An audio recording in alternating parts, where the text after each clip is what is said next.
Welcome to the Invested Dads Podcast, simplifying financial topics so that you can take action and make your financial situation better. Helping you to understand the current world of financial planning and investments, here are your hosts, Josh Robb and Austin Wilson.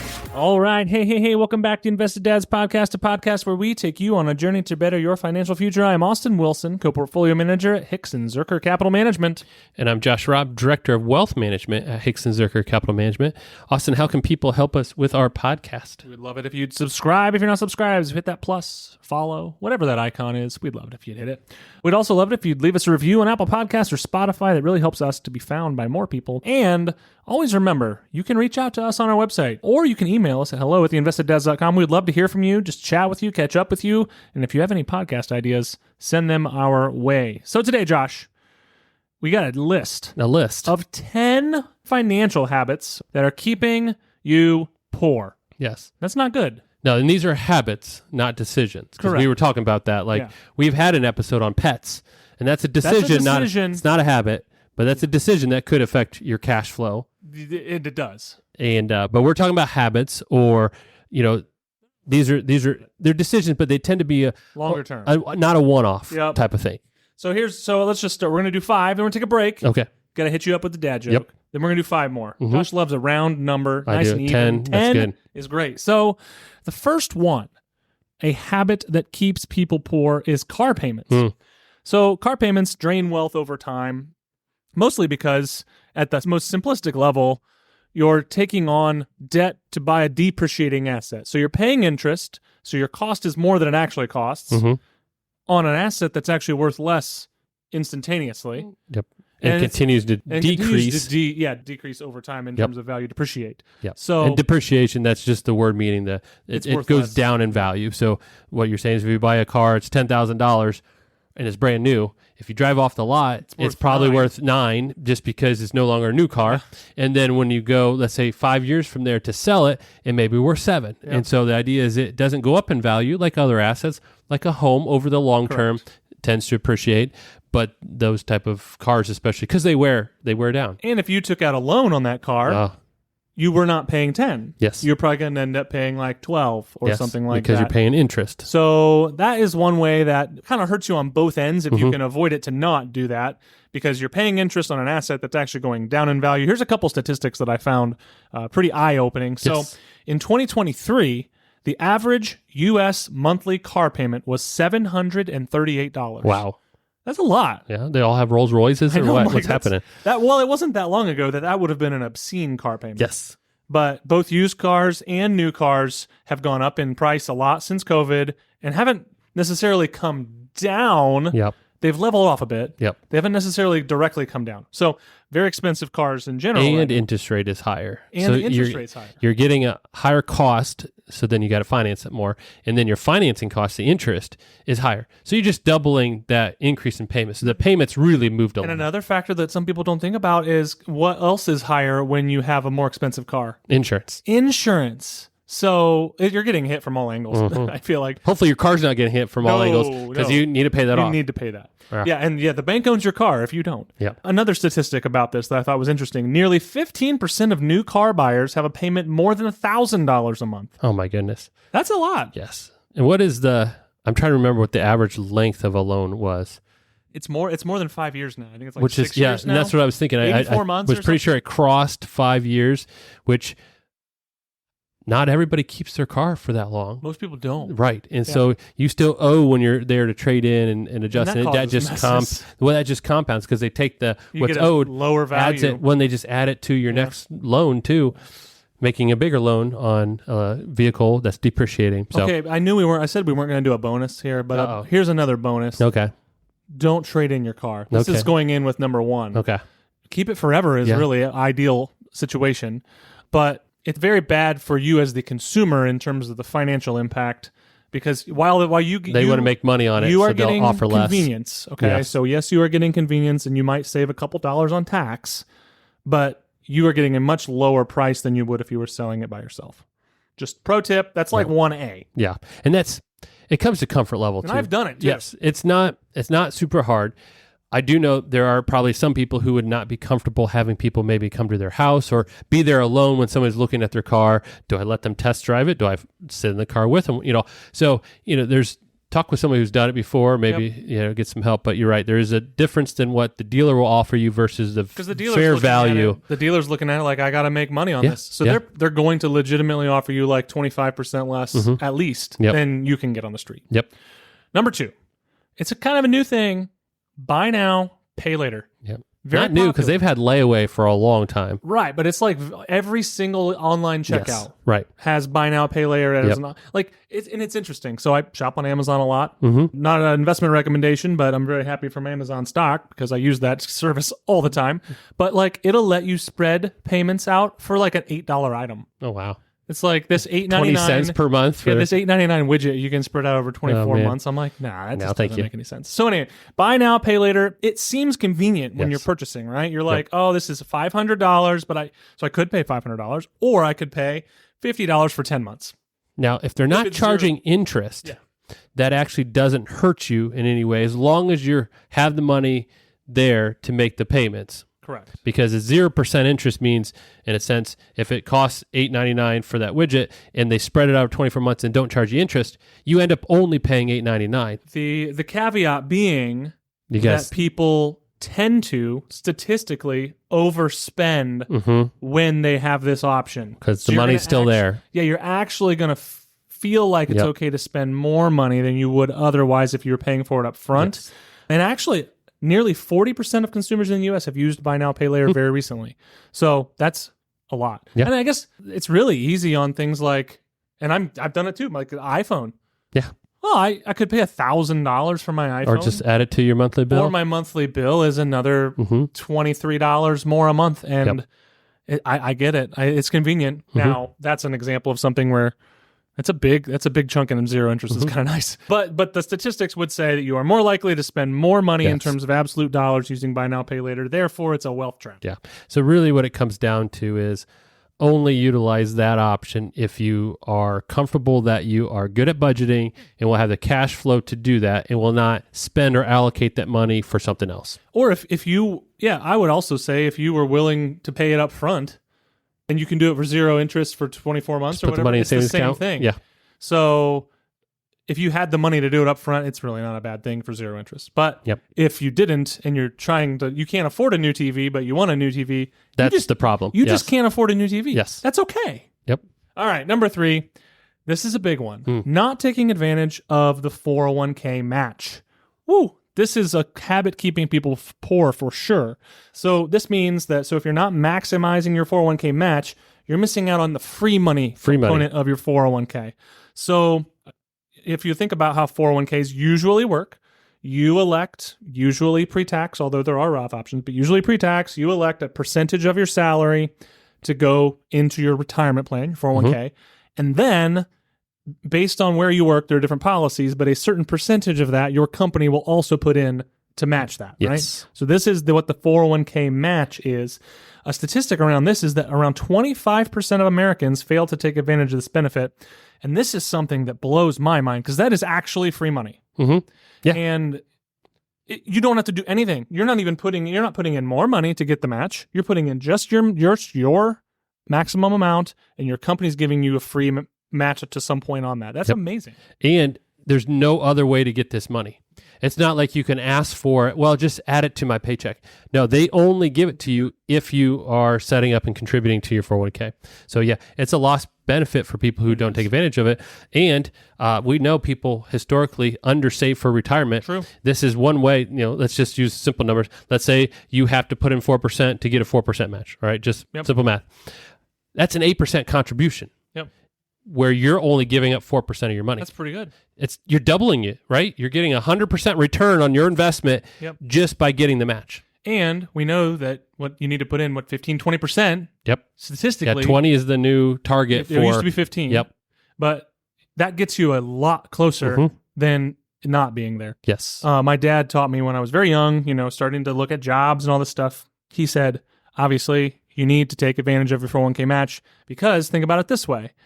If you and I are working the same job and we make the same money, we're elbows to elbows in the weeds every day, and we make the same money, we work the same hours, I take advantage of the 401k match and you don't, guess what? I make more money than you. Yes, that's right. So take advantage of it. Yes. It's a no-brainer. For sure. Number 4, subscriptions. I feel like as Americans especially, we are overloaded. We're inundated with subscriptions and new options and packages all the time, and it can really add up. It really eats away at budgets. The average American, get this, spends over $1,600 annually on subscriptions. Wow. That's a lot. So you Yes. think about your Netflix and your Hulu and your Peacock and your Disney Plus. and your Apple Music and your Spotify and your yada, yada, yada. The list goes on and on and on. That adds up really, really fast. And I know there's been times where I've reviewed kind of our spending and I've said, what is that? And I don't even know what that subscription is, right? It's like, but it all adds up. And there was one, and it was an annual subscription. That's the other one that, because I just don't used to see it, it popped in, and it was something I wanted, but it took me a minute to remember what it was. Right. And it's like, I need to make sure I'm only paying for the things I'm going to use. And another way to think about it is only subscribe to things you're going to get as much value as you're spending. Correct. So I specifically think about streaming services because just having one streaming service, say it's Netflix, it's the most popular one. Again, not an investment recommendation, but that stock's been on fire. But just having just Netflix, there is more content on there than you can ever watch. Right. But yet, does anyone just have one streaming service? No. No, you have 4 or 5 at $10 or $15 a month each. And They all add up. So another thing is look for redundancy. So you can look for redundancy in your video streaming. Maybe you don't need all of them. You can have 1 or 2. Yep.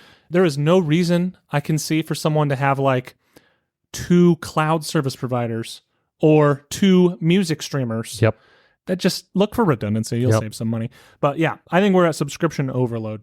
And there's things that are now moving to subscription that you just have to be aware. Like you said, am I using this enough to justify the cost?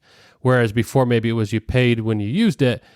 That made sense, but now there's subscription. Am I active enough to justify this? Right. And so you just have to make those decisions. There are apps out there that track your spending and then highlight subscriptions for you to review. Oh, and they'll actually cancel them for you for a fee. Yeah.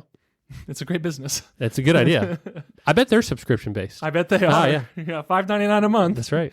Number 5, Josh. This is someone I'm going to want you to chime in on a little bit, but a habit that keeps people poor, in my opinion, is not working with a financial advisor.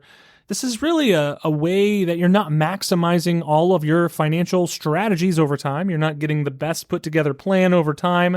And actually, there was a research done by Vanguard that said that working with an advisor can increase your returns by 3% annually. And that's not from investment performance. Right. I was going to point that out. So you can go out and elaborate on that. Yeah. So it's not saying that advisors outperform benchmarks or whatever. Yes, the market or whatever by 3% annually. It is saying that a person who works with an advisor sees a 3% better return than they had been experiencing. And again, not because of investment choices. It's out habits. Behavior. We're all talking about habits right here. It's the advisor helps them reduce the bad habits, increase the good habits, and also adds a barrier between emotional decisions. So what you see is that if you're not working an advisor and the market gets a little volatile, the average person reacts and sells and makes these decisions. Well, if you add an advisor who can hopefully talk you out of those or give you a better direction and a plan and a reason, you avoid those mistakes. It's really that 3% annual difference in results is really about avoiding mistakes. And so, again, you may get an advisor and they may not do much different than how you're investing. You say, what's this point?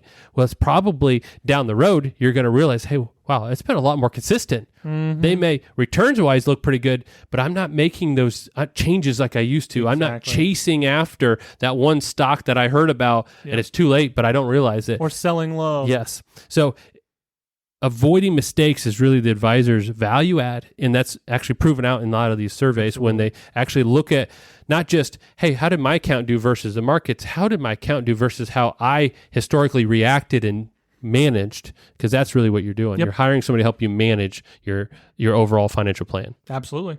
All right, we'll take a break, and I'm going to do a dad joke. Then we'll come back for the last 5 of those habits keeping you poor. That's right. All right. So this actually was a dad joke shared by one of our co-workers, Jessica Hinks. And so she is an honorary dad joke person because she's been on our podcast and had a really good one then. But she sent us over a couple. We'll also just plug the Everyday Advisor. Yes, so great go blog. Subscribe if you're not subscribed to that blog. It's one of my favorites. Yep. So the other day, a clown held the door open for me. Okay. It was a nice jester. A nice jester. Get it? A jester. Yes. That's good. Classic. Yes, Good dad joke. Yep. All right. We're 5 down. We got 5 to go. Number 6. A habit keeping you poor. Timeshares. Ooh, yeah. Ooh. So think about this. You're on vacation in Colonial Williamsburg with your family. Do they have timeshares there? Yeah, I think so. Okay, sure. And you get snagged at the hotel lobby. Yep. And they say, hey, we'll give you $500 of free stays and a free breakfast buffet for you and your family if you come sit through this timeshare presentation. Good times. You don't even have to sign up. No, just come hang out and listen to what That we being have to say. said, this is a real story, and I sat through a timeshare presentation as a child. I've done it. For a free food. Yes. It was great. We did not buy a timeshare. We had no intention of buying a timeshare, but we liked the free food. That's how they get you. Yes. But timeshare. It's a game of numbers for them. Exactly. Yes. So think about what a timeshare is. You pay a fee, and that fee can vary, but that fee is going to essentially give you oftentimes like a first option at premier scheduling of a vacation rental location at frequencies that are locked into your contract, right? They can be very expensive. They can be less expensive, but they are an ongoing cost. Yep. And actually, according to the American Resort Development Association, maintenance fees alone on these things can cost $1,000 a year. Yep. And that's tacked on to your actual time. What you've already paid. You've already paid. Yep. So this is something that if you look at the math and you think about the math of a timeshare, in most, this is just like another one we're going to get to later, in 99.99% of instances, it's better to just book the hotel. You can use Priceline, use whatever, get a good deal on it, but you're going to come out probably ahead by not having an actual timeshare and just looking for the good deals when you can find them. Yeah. And that's really what it comes down to. So similar story. This was actually just a couple of years ago as an adult. We were at a resort, my wife and I, and when we were checking in, hey, would you guys like a free couples massage if you listen to this? And I said no, and then I talked to my wife, and I'm like, hey, you know what? We could go listen to that. For free. And they said, we would do it over breakfast, and we were at a resort, it was all inclusive, so we were going to eat breakfast one way or another. They said, we'll eat breakfast, and then it'll be an hour for this day. I'm like, okay. And part of it was a tour of the whole place. I said, that'll be fun. We'll do it. So we signed up and we did it. And same thing. Yeah, we met a very nice lady. And she walked through and talked to us, gave us a tour. These people are great at gave the a job. tour. Yep. It was super nice. We sit down to talk and she's like, what do you do? And I said, I'm a financial advisor. She's like, okay. and so I said, so she started doing their thing, and they always do the math on paper, right? Like they have these numbers memorized. They're just writing it out, and here's how much you'll save, and blah, blah, blah. So then I just asked a couple questions. And again, I was legitimately interested just to see what it was, because I have not sat down in front of a timeshare thing. I know about them, and I've heard it all, but I was just curious. Yeah. And they laid it out, and honestly, I did the math, and I had my little calculator out, and I did the math, and I told them, and I said, look, I could see there's actually value in it if you're going to utilize this a lot. Yeah. Because really what you're doing is locking in a price for the next X amount of years. And usually you have to go through a long time frame or whatever. Yeah. But the price you're locking in, you're paying a lump sum up front. Yep. And then you get like a certain amount of days as part of that. And then you have your maintenance fees on top. And again, we were sitting at an all-inclusive resort. So like the idea is that maintenance fees covers your food costs really because your rooms are covered. So I get it. I did the math and I said, look, I got 4 kids at home. Like I'm not traveling internationally with my 4 kids 3 times a year to make this worthwhile. There's just no way. And so we had a nice conversation and we left, and then we got a nice couples massage, which was good. Worth it. Yeah. So it was definitely worth listening to them. And honestly, it was just fun to hear and, see what all they had to say. But I could definitely see how they used numbers and all the fun excitement and everything they show you and everything they offer you to try to grab you. But the craziness is it's a long commitment. Like this is like the rest of your life. It's a contract. It's like the rest of your life. It's a legally commitment. binding contract. Yeah. So avoid those, or at least, very least, completely understand what it is you're getting into. Well, because most people don't understand, it is possible in most cases, but very difficult to get out of the contract. Yep. That's not good. Yes. And there are clauses and all kinds of other breakup fees for the rule. Yep. It's no bueno. Yep. So, number 7, Josh. Yes. Another habit keeping people poor: gambling. Gambling. Yes. Gambling can quickly deplete your saving. Yes. The average American household spends over $500 a year on lottery tickets alone. Wow. That's just lottery tickets. And now that sports betting is That's legal. the average. That's average. Wow. And now that sports betting is legal, I bet that number is high. I mean, all inclusive of gambling, much. Yeah. Now, a lottery ticket is like $2. That's right on average. Well, I don't know. I've never. It's like $2. It's like $2. Lottery ticket. They just had the $1 billion Powerball. Yeah. And they had the commercials. Yes. And they said $2. $2. And so I'm sure there's like $10 tickets, because they have all those different scratch off things. But let's just say you're just looking at the big ones, right? Those big Mega Millions Powerball. If they're $2, you have to buy 250 tickets. That's almost one a day. A year. Yeah. Just, yeah. Yeah, I know. That's see my point. That's a lot of lottery. Yeah. So gambling, let's just be real. Unless you're a professional, which not many people are, you don't make money gambling. Right. And that comes to when we're talking about gambling, these are habits keeping you poor.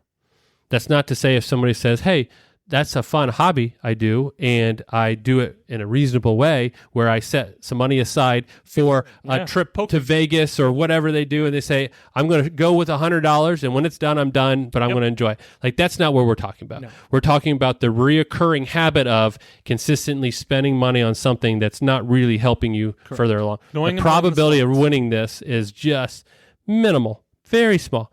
And so, yes, and it's true with all these things, right? Yep. They're the habits, not just a one-off type of thing. So gambling, habit keeping people poor. Yes. Another one, number 8, whole life insurance. Yes. So generally speaking, whole life is more expensive than term life. Yep. And really what this does is, if you look at how the numbers work out and how it's often sold to people, whole life's viewed as more of a savings vehicle and an investment vehicle, while it does have a death payout as well. Yeah.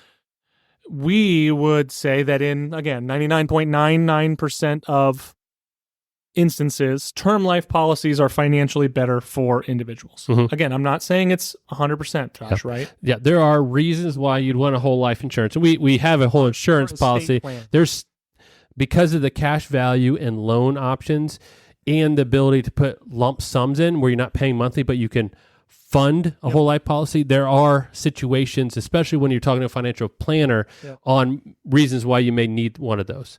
But in general, if we're just talking, I need insurance to protect my family in case something happens to me, you get a better bang for your buck with term. Sure. So yes, you're right. And that's the difference is if all I'm doing is trying to fund a protection, because if something happened to me, my family would not have what they need to be taken care of, why would you spend more for it? If that's your goal, is just to protect your family. The term insurance gives you that. And if you think about the returns that are published on whole life policies. Oh, yeah. They're a mess. And there's a lot of big fees. And again, there's rules and clauses and hard to get out of these policies. They're contracts, right? Yep. It's an insurance contract. So very, very low return. So you'd be better off in most instances, we would say, get yourself as much term life insurance as you need and invest the difference. And therefore, because it's yours, you're going to come out with more money at the other end. So that is a habit that keeps some people poor. Number 9, impulse buying. Ooh. Okay, I'm guilty of this, Josh. Okay. Sometimes. I mean, I impulse buy. But think about things that you go to the store and come home with without going to the store for them. Like chips. Yep. Mm-hmm. Ooh, chips or candy snack food. or snack food in general. Don't go to the store hungry. Yep. That leads to choice. Impulse buying.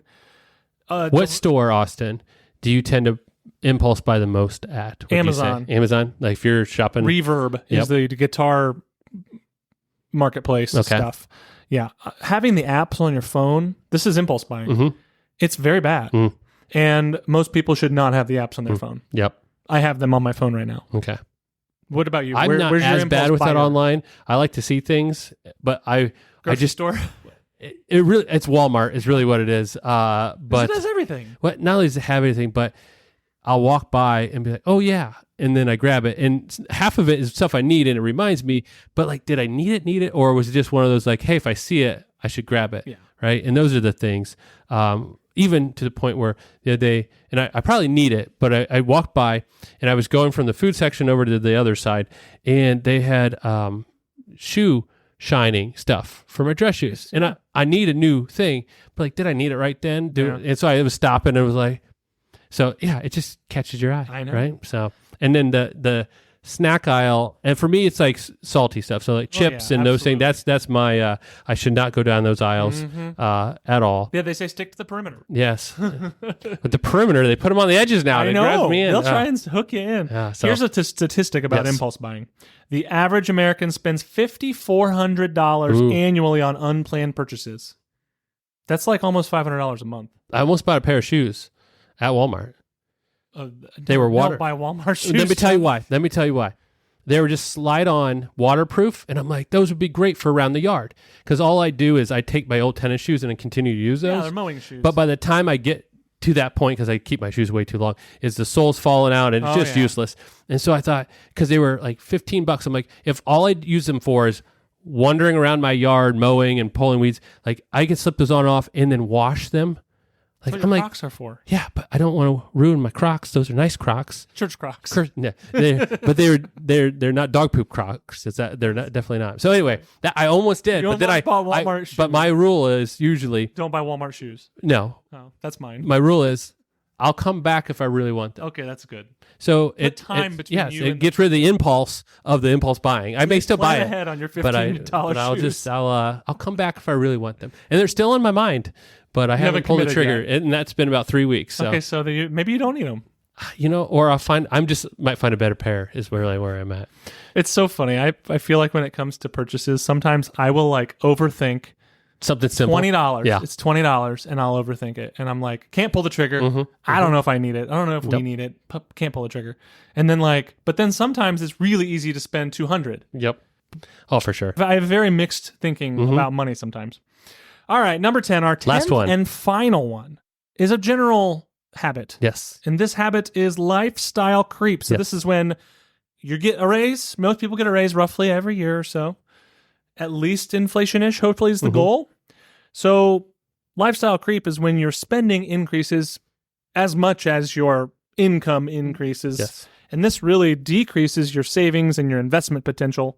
And really, we've talked about this many, many times with things like the 50-50 rule, where you get a 4% raise, you invest half of it, you increase your savings half of it, and you let your lifestyle only increase half of it. It helps you, A, grow your savings more, and B, lower your lifestyle so that your withdrawals at the end are less.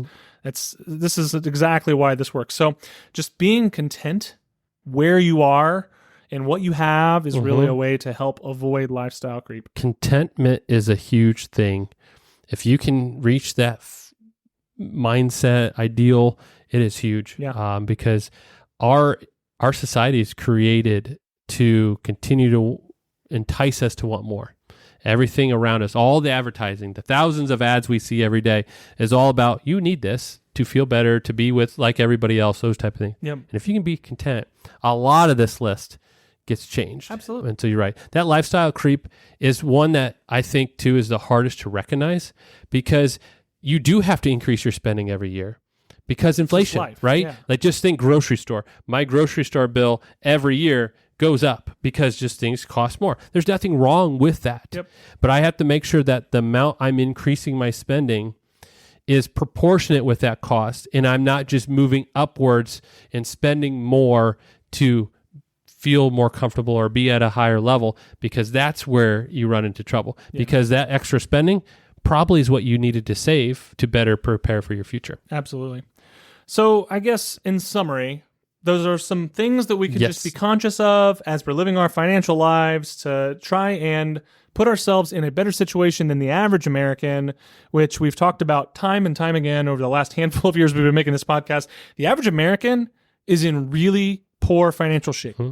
They have too much debt, they have too little savings and too little investment, and they spend too much in general. Yeah, their cash flow is really bad. Cash flow is really, really bad. So if you just keep track of just these 10, this is a good start to keep your habits above average and hopefully keep you not poor. So, Josh, anything else at the end there? That's it. It just comes down mindful. Be mindful of what you're doing. If you can just pause, think, don't react, you a lot of these will be adjusted to ask that question. Is this really worth it? What will I give up for this?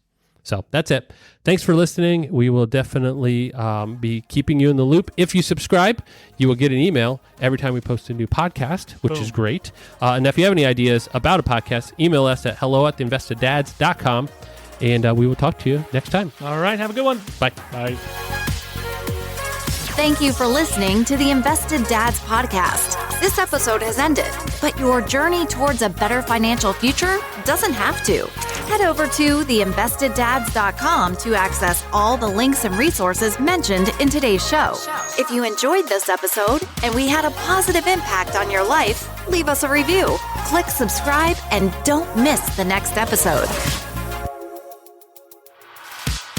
Josh Robb and Austin Wilson work for Hicks & Zerker Capital Management. All opinions expressed by Josh, Austin, or any podcast guests are solely their own opinions and do not reflect the opinions of Hicks & Zerker Capital Management. This podcast is for informational purposes only and should not be relied upon for investment decisions. Clients of Hicks & Zerker Capital Management may maintain positions in the securities discussed in this podcast. There is no guarantee that the statements, opinions, or forecasts provided herein will prove to be correct.